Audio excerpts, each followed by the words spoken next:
Guys, girls, welcome back. Welcome back to Cryptocurrency Theory, where we're going to be looking at EThereum Classic today because we got a major event coming today, right now, in about 5.5 hours, about 6 hours here, actually about 7 hours. I need to learn to count, but nonetheless, guys, we are getting a reduction in the block reward on the mineable coin. And we're going to go through some of this information right here for you. So go ahead and hit that subscribe button, guys. If you like EThereum Classic, show some comments in the section below and let's talk about it, and get something going. It's called like a conversation between me and you guys because that's how I get my info for the channel. So go ahead and hit that subscribe button, guys. We're going to jump into it. We're glad you're here. We're glad that you're supporting EThereum Classic. You guys know it's one of my biggest holdings. And I find it a bit funny, guys, that just nobody's talking about this coin because if you think about it, wasn't it one of the best coins in 2021 last bull run? Wasn't it one of the best coins back in 2017? If you don't know, yes, guys, it was. It was one of the best performing coins. It went from all the way from a measly $6, where I remember it for the longest time, up to almost 180 US dollars, guys. And I think this coin is going to be performing phenomenal. So go ahead and let me know what you think in the comment section, guys, now that this reduction is going to take place. And just first and foremost, guys, a couple things that I like about Ethereum Classic. Let me just start with the most basic stuff. It's capped at a 210,700,000 supply. This is something that is not the same as Ethereum ETH, which is technically, guys, if you're just catching this video for the first time, ETH is actually the fork. It's not the main, it's not the original Ethereum. Now, I'm not going to go through the backstory in this particular video, but we have done other videos with that backstory included. We're going to kind of look at the price. We're going to look at some of the stuff going on. We're going to look at some of the stuff where you can go find some of this information if you guys want to do a little bit of research on your own, which I know you guys don't usually like to do. You like to just come here and watch me shill coins. So basically, guys, Ethereum Classic is going to be going through a reduction today. Okay, it's going to happen. These are some of the things that you need to look for in a cryptocurrency when you're actually picking a coin, right? When you're actually picking a coin. And just to be clear, guys, this is computer software. This is a computer software. This is, there's kind of we need to make the reference, guys, that what we're talking about when we talk about truly decentralized crypto coins, we're actually talking about computer software. This is like Bitcoin with smart contracts, apparently. This is kind of the best way to explain it. And what that means is, guys, is you can have tokens on Ethereum Classic. You can have ERC20 tokens. You can have wrapped tokens. You can have a lot of different things that are built on top of Ethereum Classic, but not actually part of Ethereum Classic itself. All right. I know that seems kind of hard to, come up with in your head here, especially if you're new. Like, how can a token be a separate token but not be part of the actual blockchain? Well, it's a little weird how it works, but basically, guys, I can start a token. If I have enough tokens to supply to the crypto exchanges, I can actually create my own token. And we see this happen a lot of times.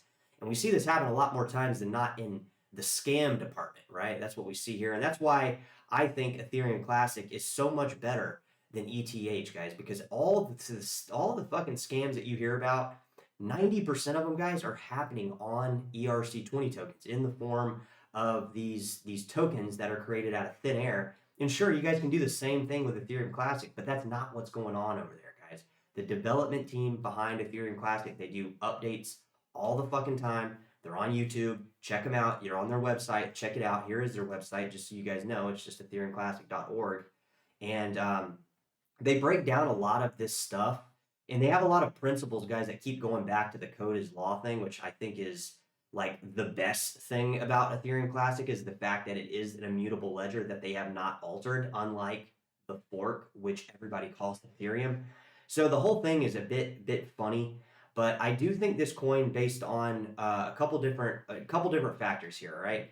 The miners that were mining ETH, they're going to be mining Ethereum Classic, guys. It's just a matter of time. They could already be doing that. They're just waiting to dump their holdings once the price goes up, which is basically just going to cause the price to go even higher. Okay, I keep telling you guys that when we see coins dump is actually when the coins go up higher because we're looking at a supply and demand shock, guys. That's what's happening. And if there's more people buying the coins than there are people obviously selling the coins, but there's also a great amount of sell orders pre-packaged in those order books, meaning these miners are trying to recoup profits, guys. They did it with Caspa coin. They did it with Caspa. So we've done tons of videos on that too. But the topic that you need to understand here, what's going on, is when these miners dump, guys. They don't just dump on the market as a market order. They accumulate large positions in Ethereum Classic or Caspa or any other mineable coin. They build out a order book that they think can be filled, and then they dump that over a period of time and a period of hype, and that's what creates these monumental graphs that you see go up 10, 20x. So a lot of people just think, oh, well, it's just everybody buying. Well, we wish life was that simple, guys. We wish life was that simple, but well, unfortunately, guys, that's not the real world we live in. That a lot of times, guys, that a lot of times when you see these coins shoot up, those are miners. Those are people that are recouping profits that they need to capture at very important times as the influx of interested parties come in to purchase a specific coin. Meaning, I'm a miner. I've been mining Ethereum Classic since ETH.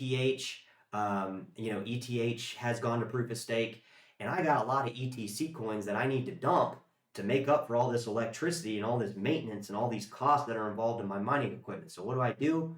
I algorithmically program my sell order in the form of a limit order, guys, to rise the price up, to buoy that price to the top as interested parties, as the supply shock comes into the diminishing block reward, which is going to be knocked down to 2.04 ETC, down from 2.56.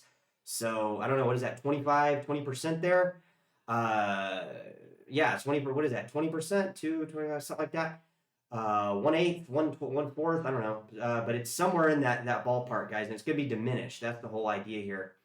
There's about 47,000 Ethereum Classic transactions, I think, per day. I think I read online. I don't know. That doesn't really sound like a lot, but nonetheless, guys, when these it doesn't matter about all this fancy talk that I'm saying. What happens, guys, is if there's a diminished supply of circulating coins coming to existence, really the demand doesn't really have to shift. Really, it can kind of just stay the same, and the price is going to go up either way. Because if you think about it, if I'm the buyer, you guys are the buyer, and we're keep buying. Obviously, it hasn't been really the case recently, but I'm saying hypothetically, if the same demand is there, the block reward is less. There's less people dumping coins.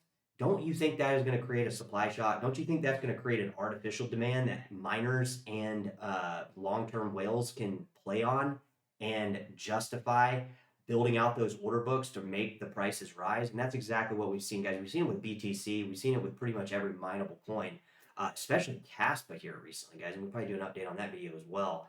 But we have to remember, guys, one important thing. Miners have to recoup.